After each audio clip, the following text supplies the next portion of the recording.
মায়ের হাতে রসিয়ে কষিয়ে রাধা লাল লাল মাটনের পাতলা ঝোল ঝালঝাল করে এটা দিয়ে গরম গরম এক থালা ভাত এই রকমই শেষ হয়ে যায়। তাও মা সেদিনে বানিয়েছিল হলুদ আলু পোস্ত, সাথে ছিল পটল ভাজা। কিন্তু এইসবের আমার কোনো দরকার নেই। আর সত্যি বলতে মাটন না খেয়ে মাটনে এই আলু আর সাথে এই পাতলা পাতলা ঝোল দিয়ে সেই দিনে আমি পুরো ভাত শেষ করে ফেলেছিলাম। মাটন খাইনি সেই দিনে আমি অবশ্যই, কিন্তু মাটনের এই পাতলা আলু দিয়ে ঝোল খেতে যে আমার কি লাগছিল তার বলে বোঝাতে হবে না।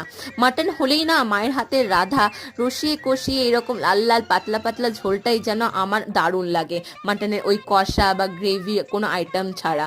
আর তোমাদের এরকম কার কার মাটনের পাতলা লাল লাল ঝোল ভালো লাগে একটু জানিও তো। আর সত্যি বলতে এর সাথে কিন্তু আর কোনো কিছুই দরকার হয় না, মাটনের 2 পিস হলেও চলে আর না হলেও চলে। সেদিনে যেমন আমি মাটন খাইনি ঠিক তেমন।